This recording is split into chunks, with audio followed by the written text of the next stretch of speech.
So if I'd you say were thinking about kind of your career from when you started as a brand newly minted agent to where you are today, what advice would what do you wish that you knew then? I guess that you know now. What advice would you share with a newly licensed agent? I would definitely use scripts. I would role play and practice them and internalize them. Pick up the phone and call, because if you're going to sit there um, and wait for the business, you won't be in business. I guarantee it 100%. So you got to be active, get yourself out there by, door knocking. I did door knocking. I looked at it as a sense of exercise, and I get to know people and just get out there, get on the phones, even if you don't want to. It's all a numbers game. So you're going to start, it might not be instant, but you will launch your career, and it will be a phenomenal career.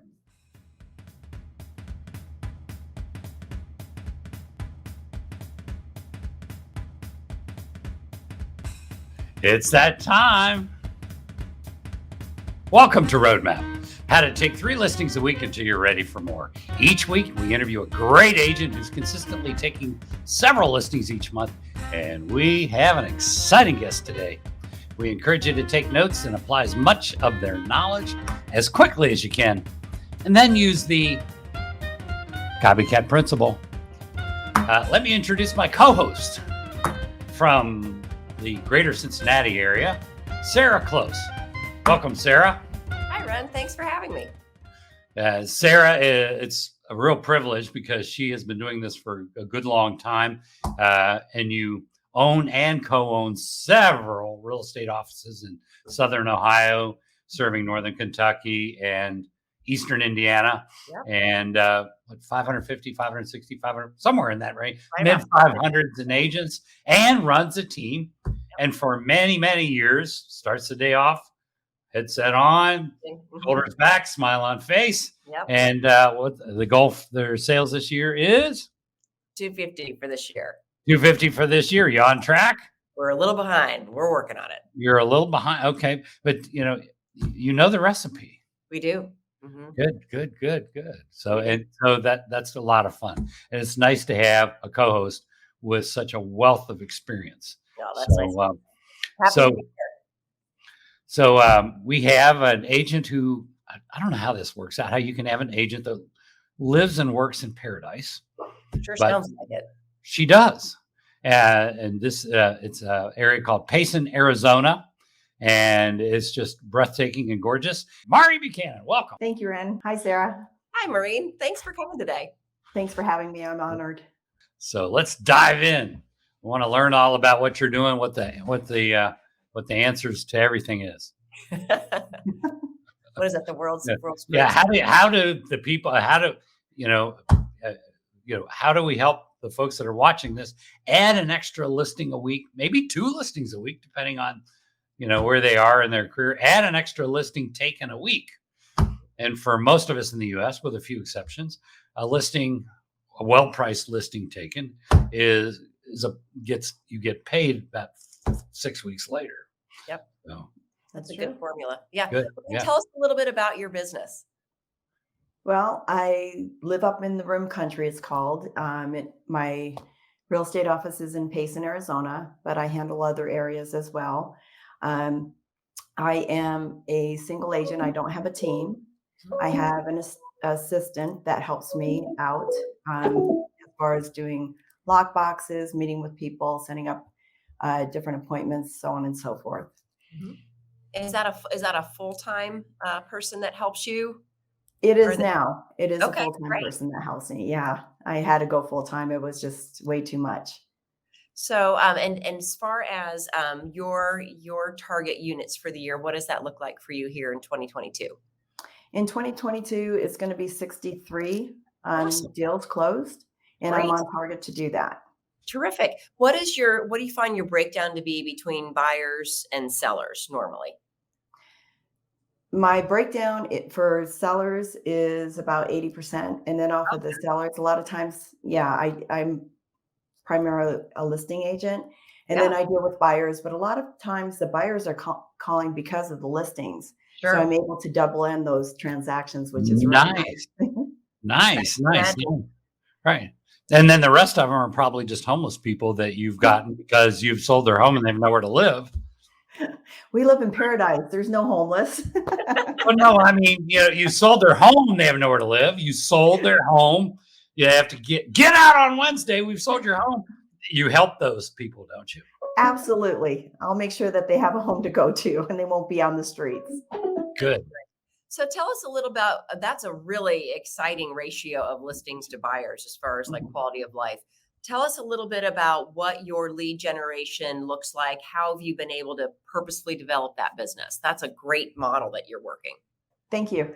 Well, I'm coached by the My Ferry organization, and I was coached years ago, and then I thought I knew it all, and then I stopped, and my business just went like way down. So I don't know it all, and the accountability is really important. Mhm. And you having your coach call you every week and checking in and making sure you do your job, so on and so forth. Yeah, Just like all professional CEOs, major, Tiger Woods, major players, they yeah, all have a coach. And I think that's absolutely. really important. And even if you can't afford a coach, say you're starting out, getting good accountability partners is really the key. That's a And great then idea. also, I do the Vulcan dialer system and the lead gen from that. I Mhm. found that working at various platforms before, the the information that I get from Vulcan is priceless. I mean, the numbers, so on and so forth, is so much superior than other platforms out there. So it's really helped me out a great deal. Yeah, having good quality numbers to call is a beautiful thing. It really Right. is.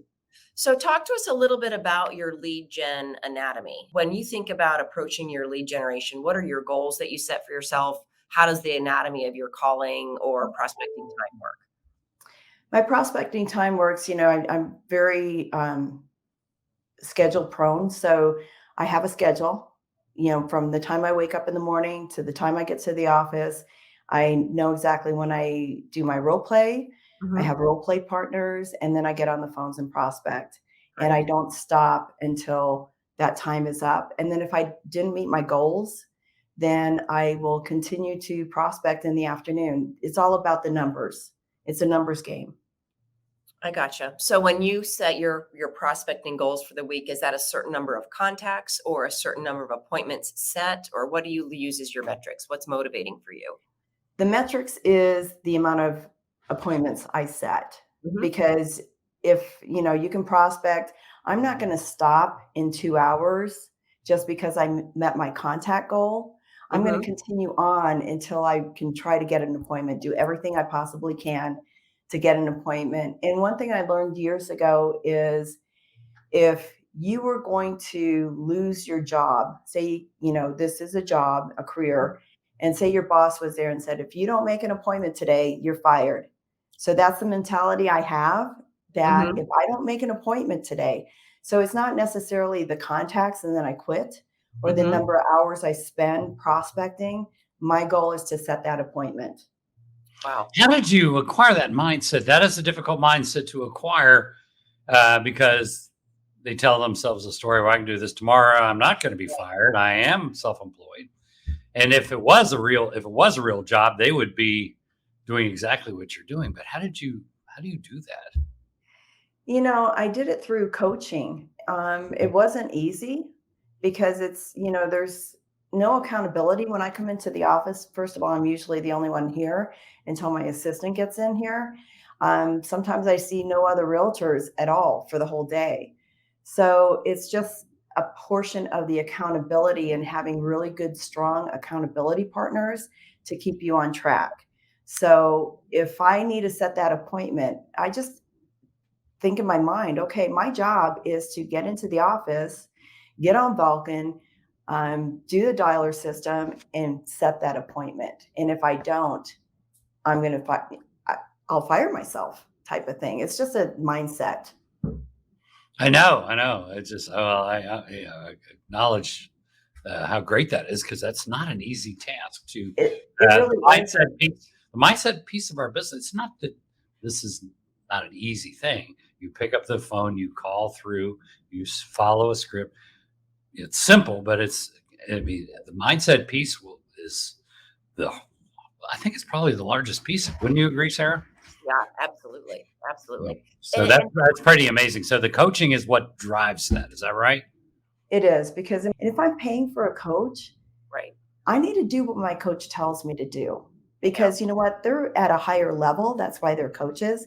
And it doesn't matter if it's just, there's a lot of great coaches out there. I just chose Mike Ferry, and I've been with Mike Ferry.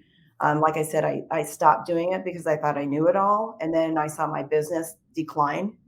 And because there was no accountability at that point. Right. So folks listening to this, the reason she left coaching, because she thought it was to get information. She got all the information, and then business went down. It's not about the information. It's about the structure, accountability, and running it like a business, and having that mentor there every week that you have to report to. Right. Because a lot of times we drift for months.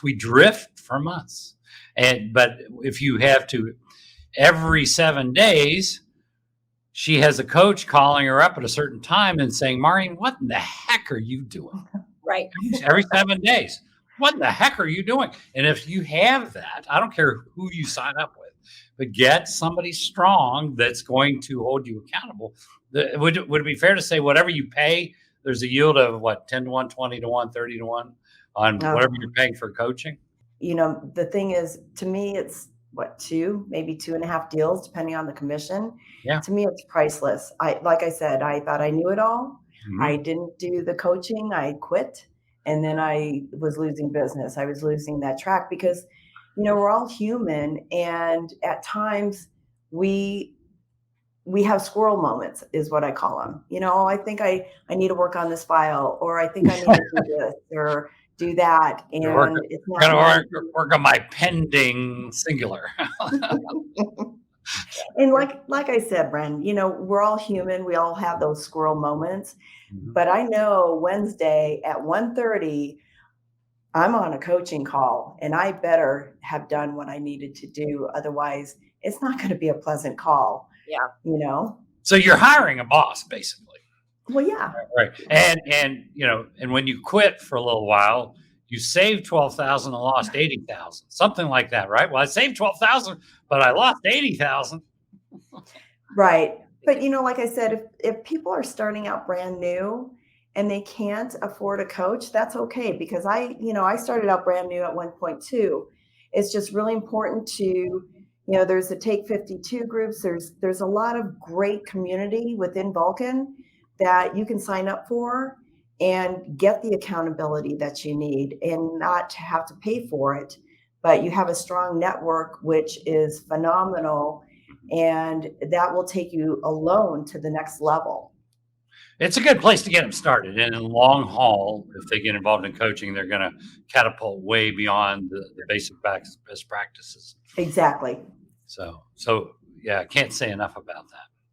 So if you were thinking about kind of your career from when you started as a brand newly minted agent to where you are today, what do you wish that you knew then, I guess, that you know now? What advice would you share with a newly licensed agent? I would definitely use scripts. I would role play and practice them and internalize them. Pick up the phone and call, because if you're going to sit there and wait for the business, you won't be in business. I guarantee it 100%. So you've got to be active. Get yourself out there by, door knocking. I did door knocking. I looked at it as a sense of exercise, and I get to know people, and just get out there, get on the phones, even if you don't want to. It's all a numbers game. So you're going to start. It might not be instant, but you will launch your career, and it will be a phenomenal career. Sure. So what do you say when they, when you're like, because you're kind of rolling past that, like, you should use scripts and blah, blah, blah, blah. But then they're like, what? Scripts? That's not who I am. I have my own style. I don't use scripts. What say you, Maureen Buchanan? Oh my gosh. that people that say, I don't want to use scripts, it's too scripted, they're going to know I'm reading a script. They have no clue on the telephone that you're reading from a script and taking notes. And plus, if you're analytical expressive, Mhm. if you're expressive, they have a tendency to go off out on left field and talk about themselves, talk about anything, and nobody really cares about us. They want to know how you're going to help them sell their home or find a home for them to buy. So Either it way. keeps them on track, and it's a Exactly. predictable and duplicatable process. Would it be fair to say the poor use of a script is offensive? Exactly. If you're And you reading know what? it, there's no response pattern, you don't repeat back anything they say, you say, okay, and then ask the next question, something like that. So we have to get good at those scripts. How did you Right. get good at those scripts? Because they have to sound very conversational. Is that correct? I have really strong role play partners Mhm. that are honest, like truthfully honest, where if you're not doing very well, they will help you and give you corrective criticism and good criticism, and it just makes you better. So, taking a script, just stick with that script, stick with their program. And, a lot of this information is free. All you have to do is download it, get some role play partners, and just keep on practicing. Right. Yeah, Perfect. that's Love great. it. Practice makes perfect. Now, how long are your role play sessions? Is that Half an hour. half an Start hour? at 7:30 and goes until 8, Monday So you through do it Friday. 7:30 in the morning. Okay. And then when do you make your first call? I get on the phones at 8:15. Okay, at 8:15. Okay, so you take a little break and then go on at 8:15. Good. Right. Perfect. And I take a 10-minute break every hour just to, get my energy back up or, whatever I need to do. Mhm. It's So called a what, reset. because we hear agents go, oh, I would never call anybody at 8:15 in the morning. What say you? The reason, I had that mindset because I live in a demographic where there's a lot of elderly and secondary homeowners. But if I don't start calling early, somebody else is going to get the listing, and I want to be first in. So it's, a lot of people in big metro areas even start at 7 o'clock in the morning. So I start at 8:15, and I haven't gotten yelled at, so why not? You might get yelled at if you call at 9:15. Yeah. I'm It's bad. interesting how they'll tell you where you fall in the rank. You're the 11th caller today. What's interesting about what you've shared with us when we were getting onto the call is that while you have a very structured calendar that's given you an incredible amount of calendared freedom. You took the entire month of July off this year. Yes, I did. And I make it a plan to take at least a month to 5 weeks all at once. And I have other vacations in between those too. But yeah, I took the month of July off. Actually was about 5.5 weeks total, and traveled and saw family and just had a really great time with my husband. That's wonderful. Yeah. It's the only business you can sell homes while you're away. And you know what? I take time off but I still work. I still monitor things. You can't just walk away from real estate and expect to walk back in your office and everybody's there for you. It doesn't work that way. I mean, But isn't it nice you come back and they go, well, you sold this one, this one, this one, this one, this one, this one, this one. Oh, great. I was collecting paychecks while I was on vacation. Now, how great is That's nice. That's the wonder about being on the listing side of the business. You have money and the time to enjoy it. Mm-hmm. Right. And you can work anywhere. I mean, I'd set 3 listing appointments the last week I was on vacation just to set up the week that I got back. So I just called some people that were, low hanging fruit, and I just called them and got the appointments. Didn't have to tell them I was out of town. Just tell them my next available is this day. Perfect. Yeah. I know. Technology's grand, isn't it? I know. That's great. That is fantastic. So talk to us go ahead, Sarah. talk to us a little bit about when you schedule an appointment with a prospective seller. What is your process then? Do you have a pre-listing script that you use? Do you have a pre-listing packet you send out? What does the anatomy of your process look like? Okay, so when I set an appointment, first of all, before I set the appointment, I pre-qualify them. I pre-qualify 100% of the time. I never miss one of those questions on the script because it's so important that you make sure that you're not wasting your time going on an appointment. Then I send them my pre-qualification, my pre-listing package. And then I go over it with them. A lot of my appointments are done. I'm not virtual. The Zoom thing, it was all new to me, but is on the telephone, because if I'm dealing with a secondary homeowner, I don't hardly ever meet them. Very seldom will I meet them. Oh, because you have a market where the sellers don't live there. Correct. Isn't that great? Yeah. I mean, that's a big portion of our market. There is, it's also a retiree community. So I do go and meet them at their home if they're living there. Okay. So you have to be strong on the pre-qualification, because if you're not, there was a time where I wasn't, and I would waste my time going to their house, and then all of a sudden they would ask me a question. I'm like, oh crap. I should have done the pre-qual, and I would have known. Yeah. Right. What do you put in your pre-listing package? What does that package look like for you? It's very simple. I don't brag about myself or anything. I don't brag about the company.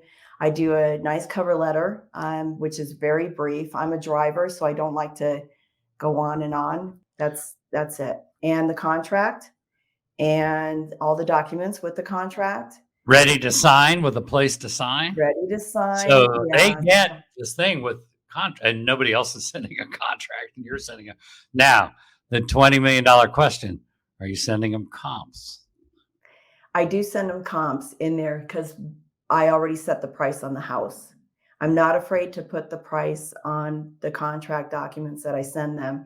And at least when you do the pre-qualification, one of the questions is, what price won't you go below? And they usually will tell you. So if you're in that price range. So I do put the price on the contract, and sometimes people are, like, how did you come up with this price? Or it's too low or whatever. But it's just, you explain the market, you explain the comps, and you go over it with them, whether you're face to face or you're doing it by telephone, but at least they have that information in front of them. Some people are so old in my area that they don't even have computers. So there's even mail, or you just go and visit them or whatever. If they're out of the area, you just sometimes have to mail. Attach it to a pigeon or something? Pardon? You attach it to a pigeon? Yeah, it's a little heavy. I tried that before, and the birds just. I didn't know if they had carrier pigeons. Animal cruelty. Her pre-listing package is too heavy for the carrier pigeon.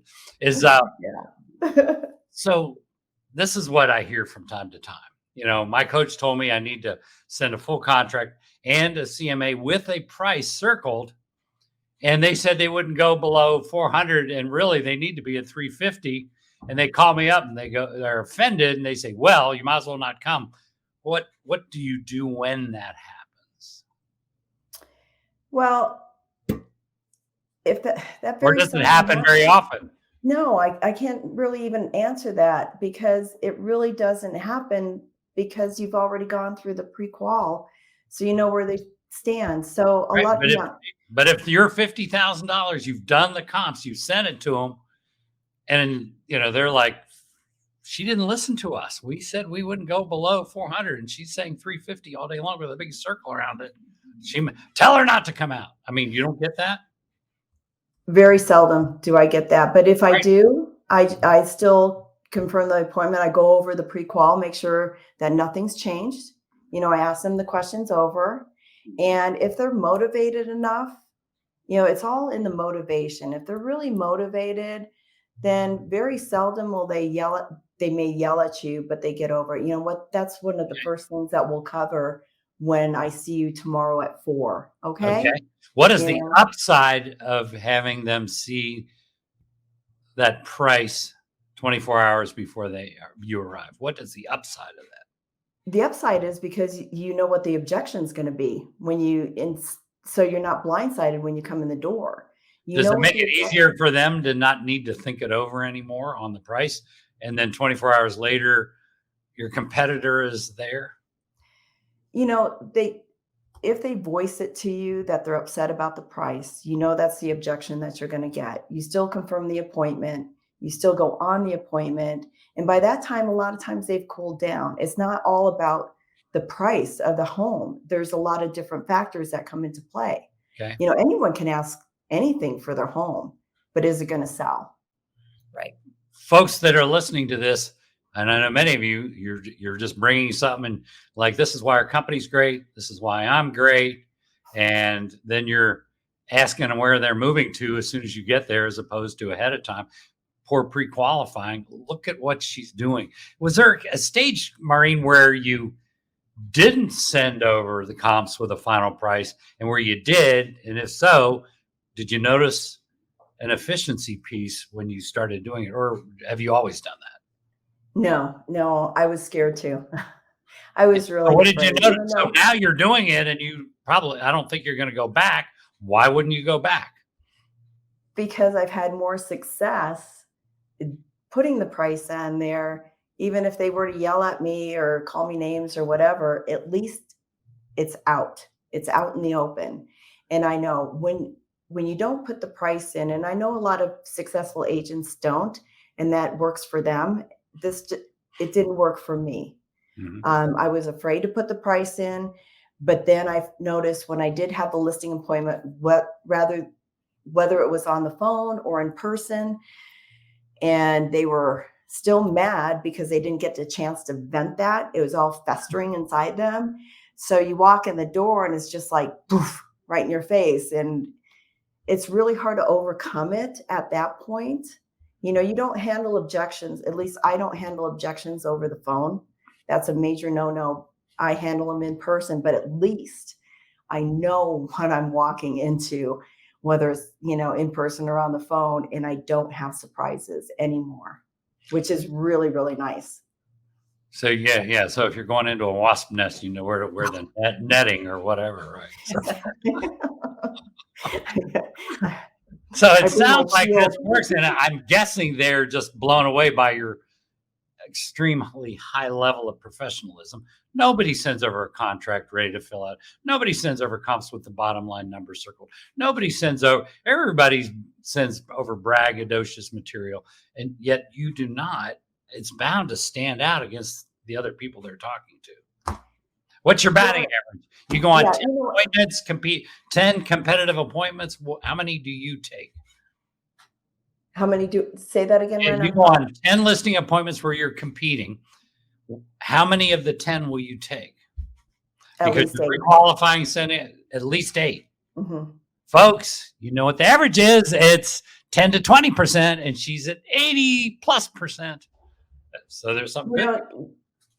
I was a lot lower. It just comes with experience and confidence that you are the best person to help them get the job done, whether it's buying or selling. It's confidence build up, because if you don't think you're the best, trust me, it's going to come across. And even if you're not the best, that's okay.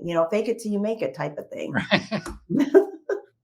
What I'm hearing you say, Maureen, is that, you know your numbers, you follow a predictable schedule, and you follow a predictable prospecting and listing presentation process, so that you've taken so much of the guesswork out of your everyday by doing something predictable. There's no wonder you have a great deal of confidence from that, because you know what your outcomes are going to be.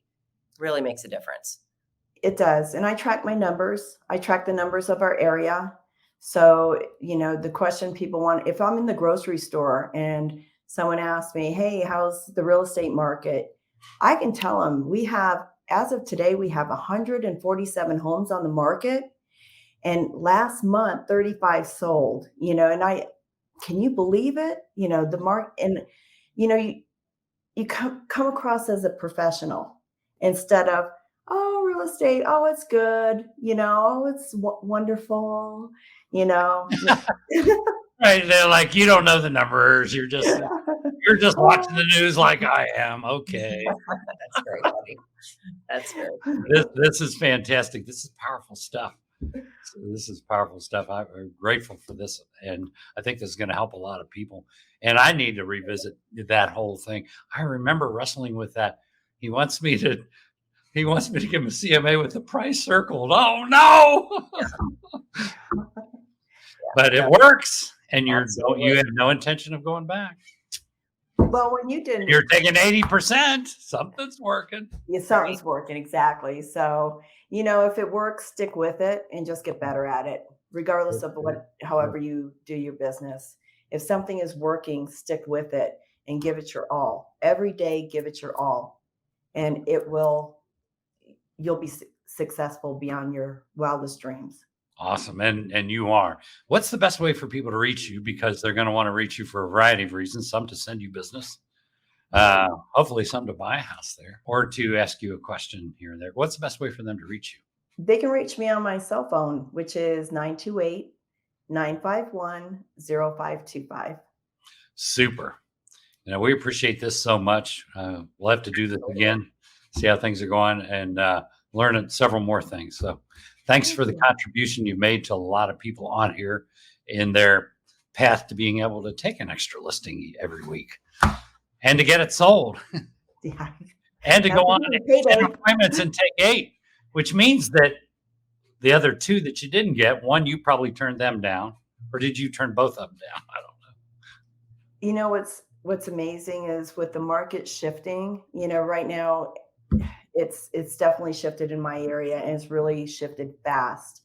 Keeping track of your numbers, you're ahead of the game and you see that coming.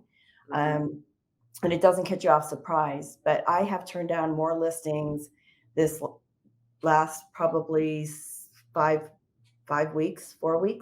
Mm-hmm. Well, since I've been back from vacation, I turned down 4 listings so far. We had to. The greed pricing doesn't work. It worked up until 6 months ago. You could put anything on it. A cow pie would sell in a minute. Yep. And we're hearing that Arizona and Texas have kind of been hit unusually hard relative to other parts of the U.S. Right. It has.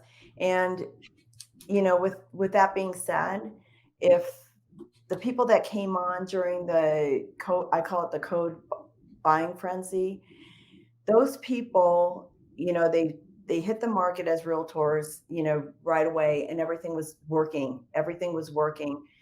But my suggestion to them is get your skills down and get them down fast. Yeah. Because if you don't, we won't see you. You'll be gone, because you have to have the skills. And now is the most important time, because the market is becoming more normalized. And you really have to get on the phones, and you really have to prospect, and you really have to know your scripts and do your job. Yeah. It's your job. It's your career. It's your decision on if you want to be successful or not. Nobody else's. Right. There are about 450 to 500,000 agents that are leaving the industry, but nobody's told them. Bye-bye. Yeah. So get I the skills, everybody. Master the skills. Get involved and study this. Get a coach. Be involved in best practices. And you too will take an extra listing a week. Get your unfair share. It really isn't that difficult if you put in the time and the energy to learn the skills. You really have to. And like I just mentioned, without beating a dead horse, if you don't, we won't see you, because it's not easy anymore. And it's going to continue to get harder as the interest rates go up and the economy and all this kind of uncertainty. You really have to be a great salesperson. And we are salespeople. We're not entrepreneurs or anything. We are salespeople. So put your selling hat on, learn your stuff, and you'll be successful. Woohoo. That's great advice. Thank you so much, Maureen. This has been a treat. Look forward to seeing you again soon and having you back if we can invite you back. Absolutely. I love it. And thank you so much. I'm so honored to be a part of this. And we It are. means a lot to me. It means a lot to us. Pleasure. Congratulations on a great year. Thank you. Thank you. Thanks, everybody.